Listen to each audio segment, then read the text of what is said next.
Welcome. Today, I am going to be speaking to the topic of domestic abuse, but with specificity on one aspect of domestic abuse. Let me start by saying that this session is not for everyone. If you're a snowflake, if you're easily aroused by words without reason and without thinking, this is not for you. If you are one of those who always thinks that the victim is always innocent, without evidence, without due process, this is not for you. Let me preface today's session with a few caveats. Domestic abuse covers a spectrum of different, what I'll call crimes. There is emotional abuse, there is sexual abuse, and there is physical abuse. Today's session will be on the last part, which is physical abuse, for a number of reasons. It's the one amongst the three where there are no grey areas, or rather the grey areas are not as wide as the other two. What is emotional abuse? I have opinions about emotional and sexual abuse, but perhaps today is not the time, and this session is not the forum to address such positions. Physical abuse within a domestic setting is my focus. I'm going to say a few things, and then I'll come back and I'll try to clarify the purpose and the reason for such statements. Statement number one: victims who stay in domestic abuse relationships that are physical are sick. They are sick people, and they deserve what follows after the very first hit or abuse. And let me say that again. Victims who stay in abusive, physically abusive relationships are sick people. And you deserve, if you're one of those, what follows after the first hit. Now, we've heard before people say, "You hit me once. Shame on you. You hit me twice. Shame on me." The reason I say those people deserve what follows goes to the fallacy, the absolute fallacy, and I should apologize that if I get heated, the intention is not to diminish anyone's suffering or to support one position over the other. I think both parties are sick, but it doesn't matter. I think this statement will clarify why my focus, particularly, is on the one who remains. The person who stays, I hold you accountable. Now, this does not mean the person who commits the crime is not accountable. They should be punished by law to the fullest extent of the law. But the one who remains, you're sick. You deserve what follows after the first punch, after the first smack, after the first kick, after the first knuckle. You deserve what follows. But let me contextualize what we call domestic physical abuse relationships, particularly in heterosexual interactions. Yes, there are cases of abuse in relationship between similar sexes. I'm talking about heterosexual, and I'm talking about specifically where the man is the one committing the violence.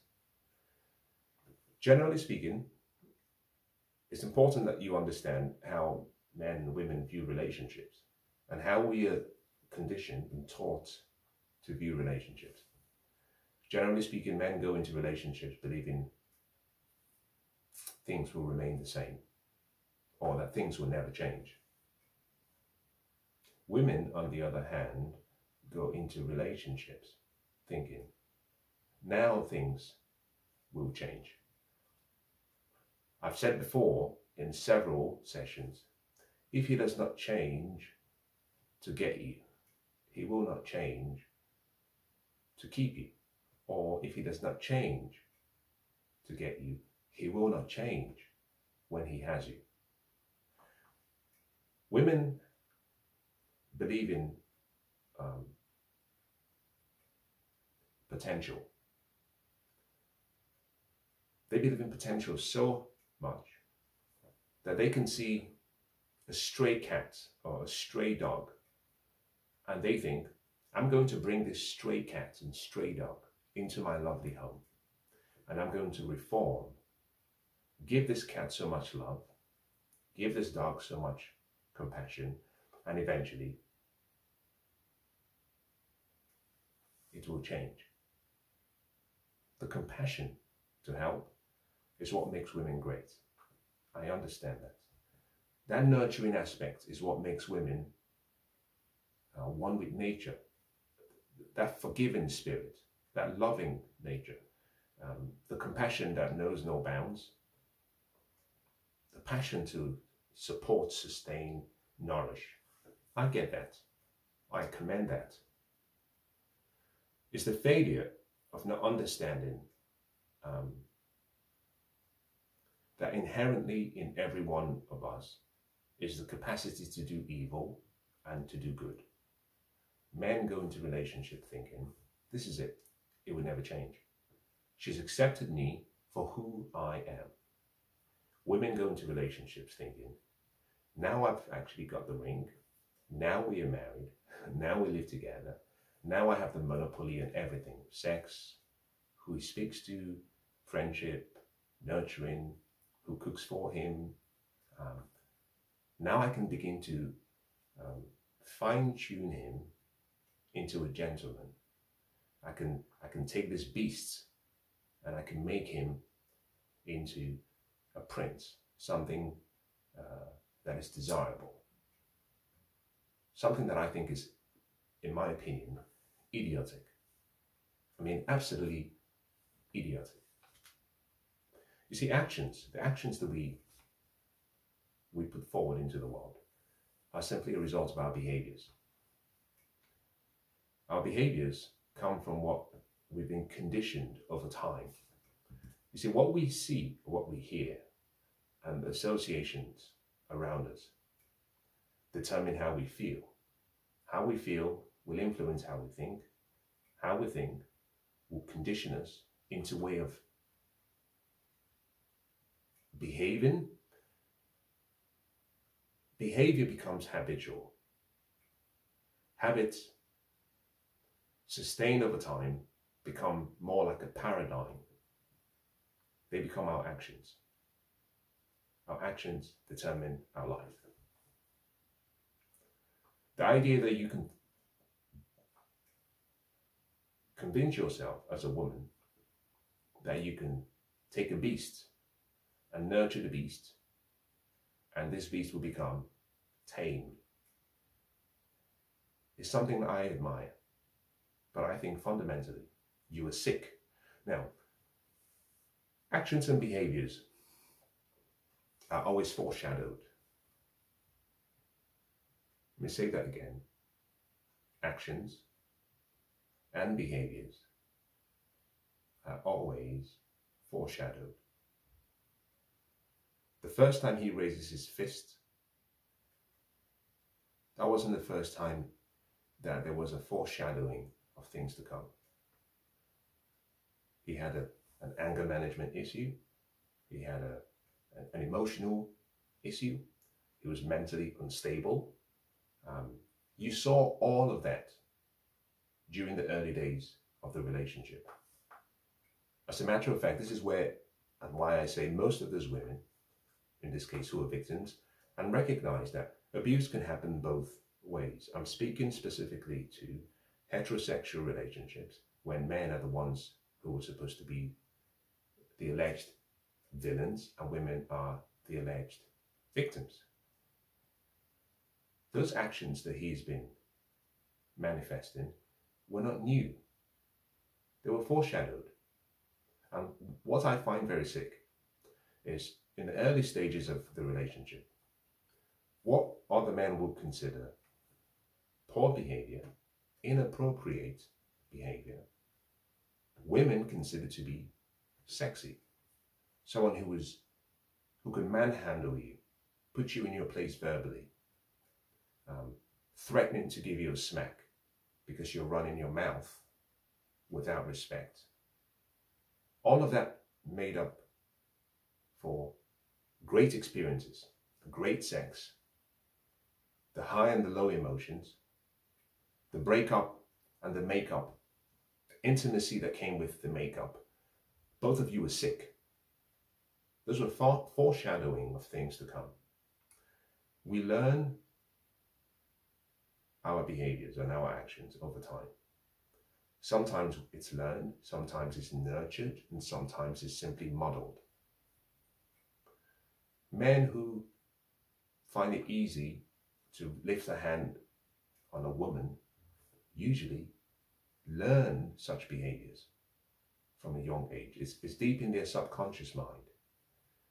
They were nurtured to think that way, either because they saw their father smack their mother, they saw a man who they respected smack a woman, they saw it on TV, which is why you have to be careful about what kids watch.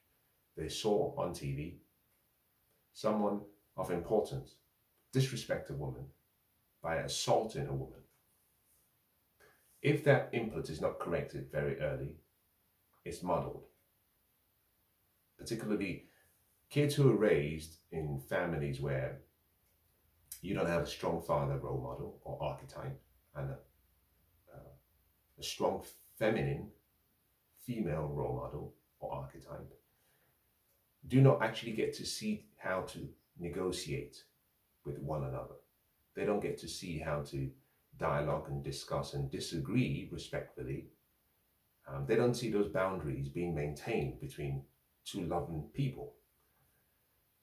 Either because the father is not present, and therefore what they see is an emotional mother or a feminine mother who they've learned how to express themselves, especially the men, express themselves as women, which is to lash out, to not be able to control emotions, to not know how to get to the boundary of tolerance, and just like a rubber band snap back to where you should be. They have the testosterone as men, the energy as men, but their software is feminine. So when they come across an altercation, especially with someone of a weaker sex or opposite sex, it's not unusual for those men to lash out physically. Those behaviors were learned, they were nurtured over time, and they were modeled. Now what this simply means is that you as a woman, if you find yourself in a relationship, it doesn't matter when the relationship started or when the first hit occurred, there's always a foreshadowing. You train people by what you're willing to tolerate. And let me say that again because I think it's very, very important. Ladies, you train a man by what you're willing to tolerate. And whatever you're willing to tolerate or accept, you cannot complain about or you cannot change.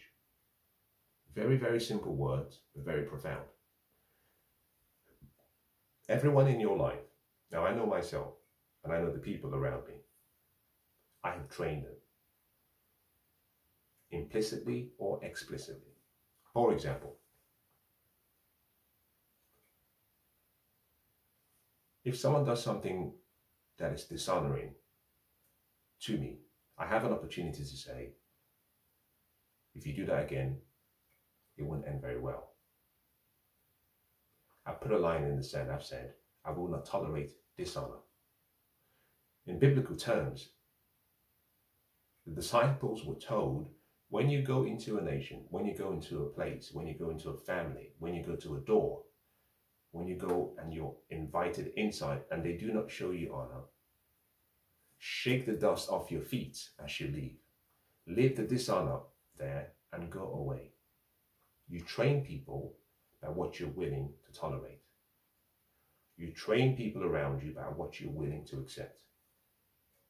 So you cannot complain when they give you what you've accepted. Because whatever you accept, you cannot change. You can't change people. The whole idea that women want to change men, men who are beasts of burden, or an extension of beast of burden, you want to change us to be cultured men, to be civilized men. It's not possible.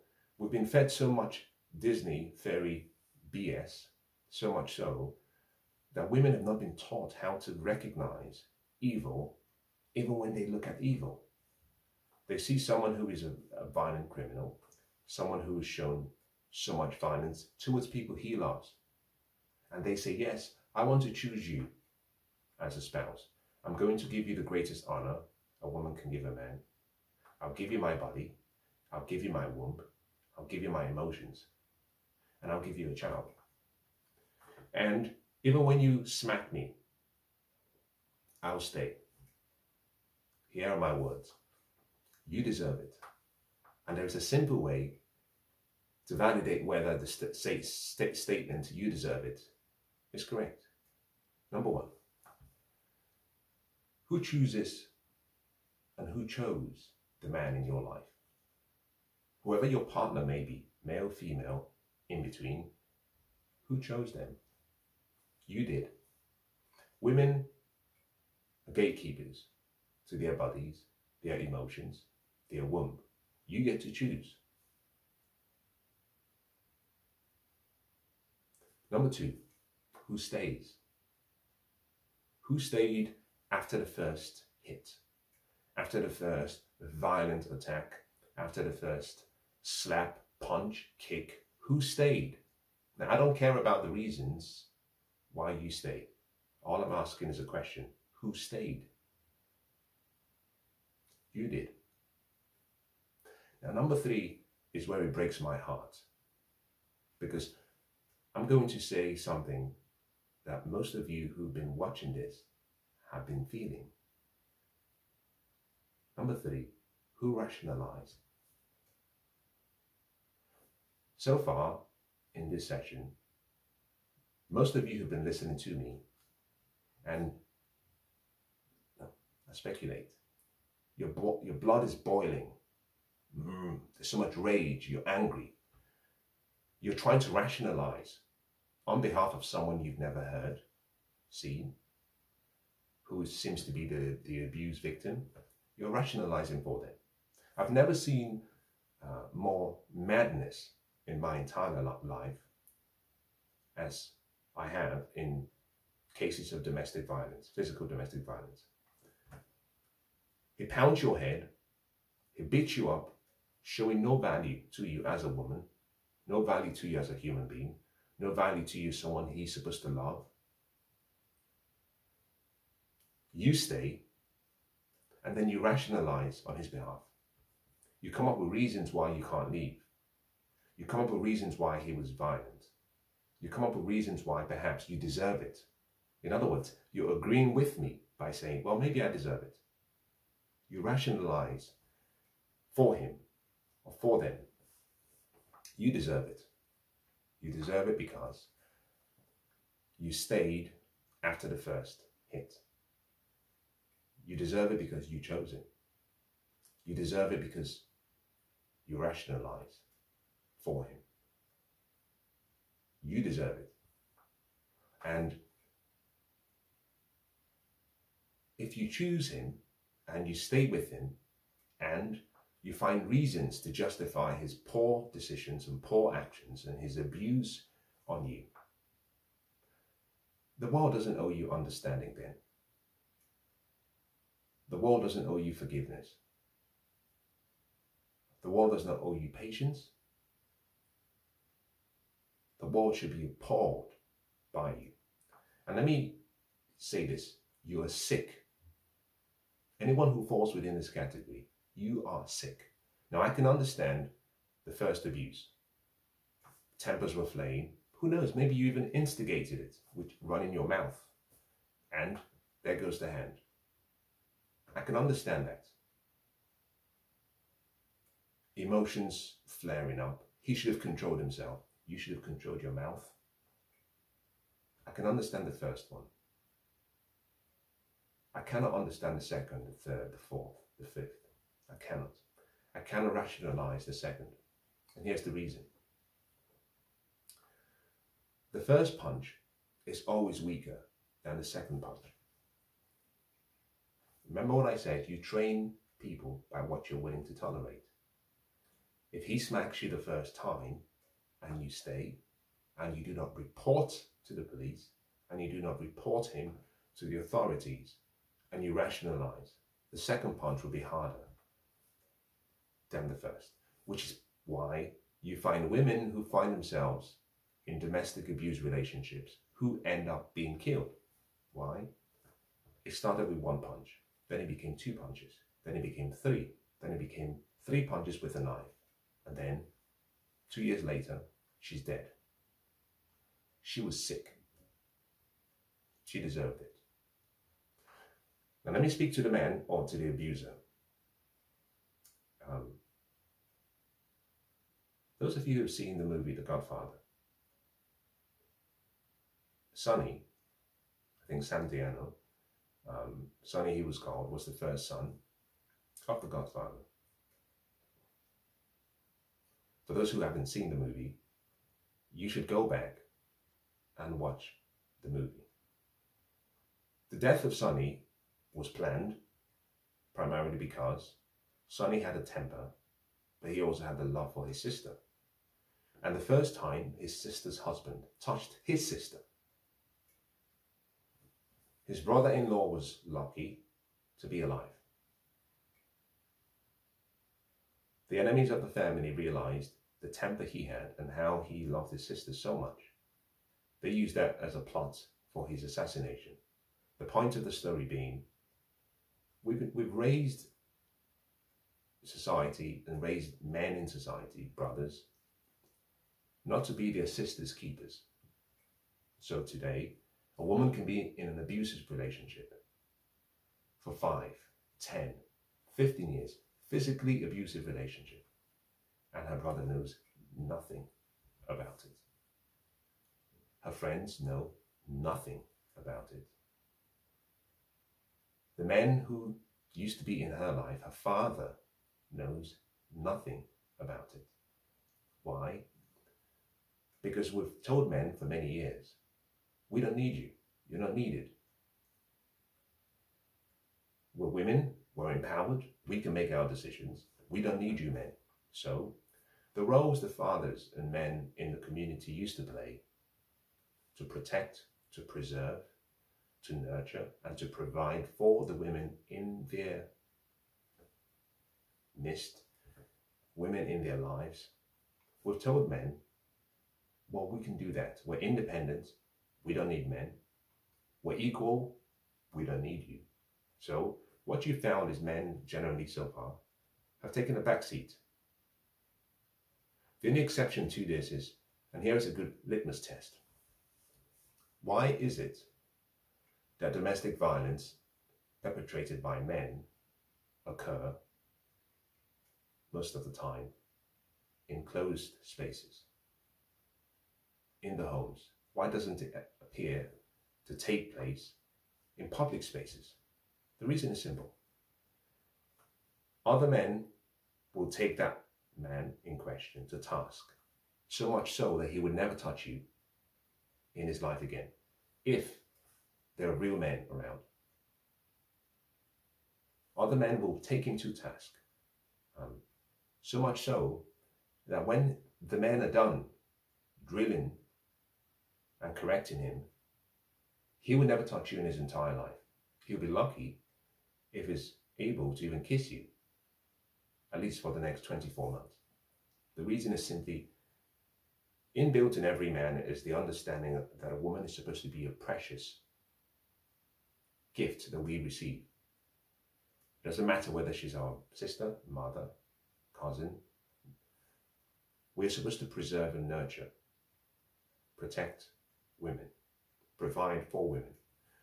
When men publicly see another man lay his hands on a woman, it draws in us a fire that can be so strong that if we're not controlled, the man in question who is committing the violence against the woman can be killed. So most men would do the violence behind closed doors. What that means is that for the world to know, the woman has to speak up. And the whole concept that I'm scared for my life, right? Give me a break.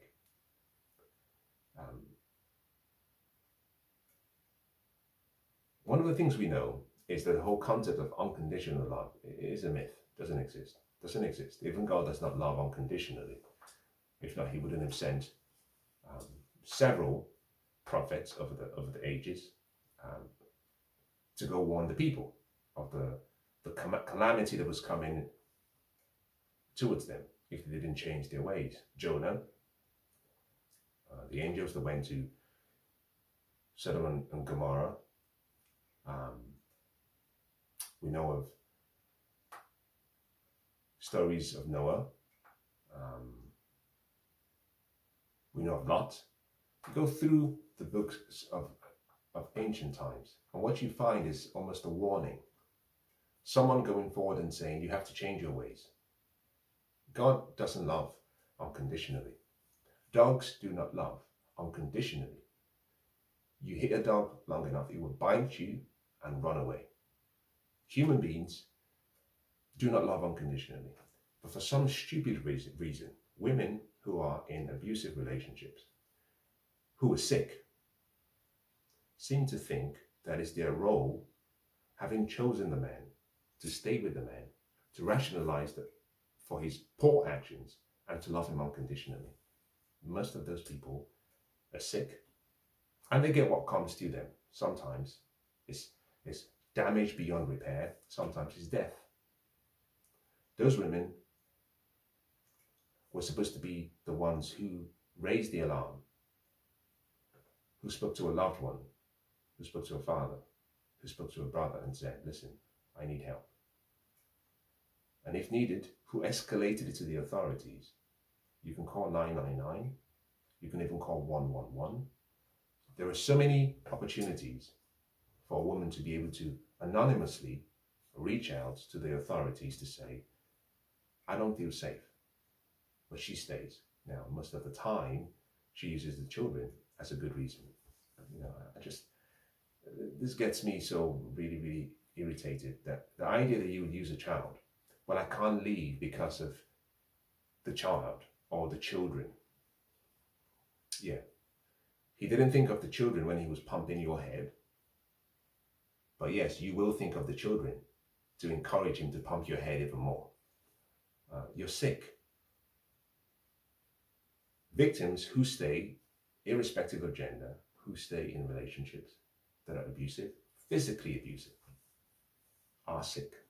Now, the root cause of all of this, I said before, number one is the breakdown of the nuclear family, the breakdown of the family structure.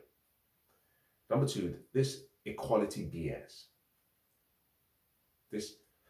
This doctrine that we fed on ourselves for decades, that says that there is no difference between sexes, that we're all equal.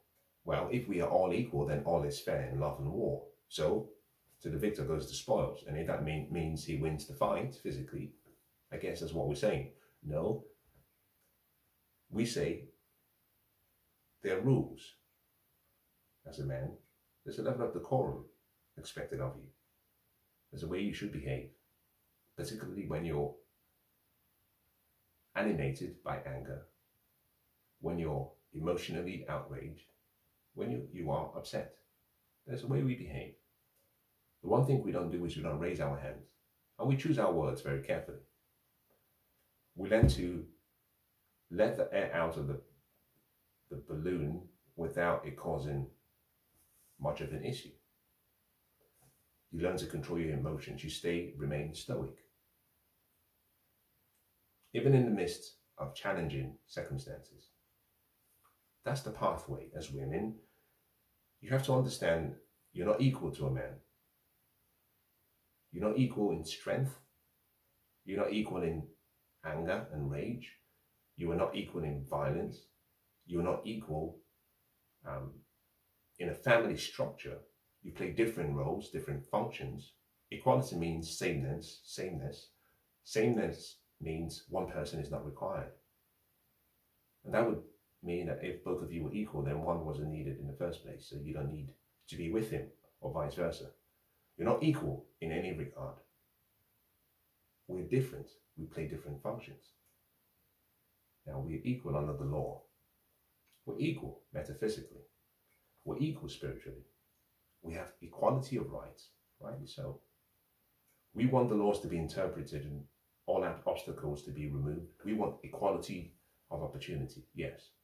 But the idea that you can stand in front of a man, I'm not rationalizing his poor decision, but you can stand in front of a man, smaller than in frame as you are, use your mouth without control, say words that should never have been said, call him names, raise his anger to a level and expect him to be stoic.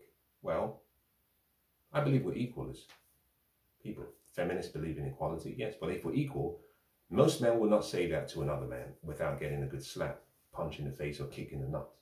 So, those of you who profess equality without recognizing our differences and our uniqueness, you get what's coming to you. Now, there are so many cases I understand where people have been provoked into actions. I get that. The first slap, the first push, I can forgive you. The second one, shame on you. You were sick. Society is so fucked up these days that the lines have been redrawn so much so that things that we understood to be unacceptable at any level by anyone, today we find that we are tolerating insanity simply because there's no structure, there is no frame in most of these men, there is no frame in the family. The family unit has been disintegrated. We don't call it by names. We don't want responsibility. We want freedom. The freedom comes with wanting to do whatever we want. The same sick men are procreating, abusive men are procreating with sick women who choose these men, reproducing for these men. The kids of the couple are then observing and witnessing this madness. And effectively, they go back and they perpetuate what they've seen. They learned it, it's been nurtured, it's been modeled, it's been repeated. Rinse, repeat. And we think society is getting better. Well, we're all fucked up. Some are more fucked up than others. And until we get back and we start addressing the reality that, firstly, if someone puts forward a case of domestic abuse, physical domestic abuse, the first thing we want to say is, okay, we believe you. Did you file a police report? No. Did you report the incident to any of your loved ones at the date or within hours of the event occurring? No. Did anyone see or witness the violence or the outcomes as a result of said violence? No. Can you see how stupid it sounds? In other words, you're saying we should believe your words, recognizing that the villain committed atrocious acts against you, the victim. The victim, you chose him, the villain, you rationalized for him, and you stayed. And then we should believe that you are a victim of domestic abuse or domestic violence. You're sick. And until we start calling out these things and recognizing that the villain should be punished to the extent of the law, as in should be punished so hard that it sends a signal to other men not to touch women, or other people not to touch other people. Until we start punishing and have severe crimes or severe consequences for such crimes, nothing will change. But more importantly, until we start calling out some of these victims, who are idiots in my opinion, who are not mentally stable, who stay for whatever reason, I don't care what the reasons are. In most cases, the people who remain do more damage to their kids than they think they would do by leaving. Until we get to that stage where we take responsibility, it will not stop. I'll close by what I started today's session with. You train people by what you're happy and willing to tolerate. You train people in your life or around you by what you're willing and happy to tolerate. And whatever you tolerate or accept, you will not and cannot change. When dishonor rears its ugly head, the first action should be to respond with your behavior. The way I react to you will reveal my behavior, my character, my value system, my morals. The way you respond to me as a result of my reaction will also demonstrate your morals, your values, your ethics, and what is important to you. You have two choices. You can come to the level of the victim, rather to the level of the villain, and say, I will stay here with you because it's for better, for worse. Till death do us part. You can stay. Good for you. Then don't complain. Don't explain. Don't expect sympathy from anyone. Very tough words to share, I understand. But it's about time we start calling out victims when they deserve to be called out, because change can only begin when we accept responsibility. You want to be free? Freedom comes with responsibility. I hope that's been useful.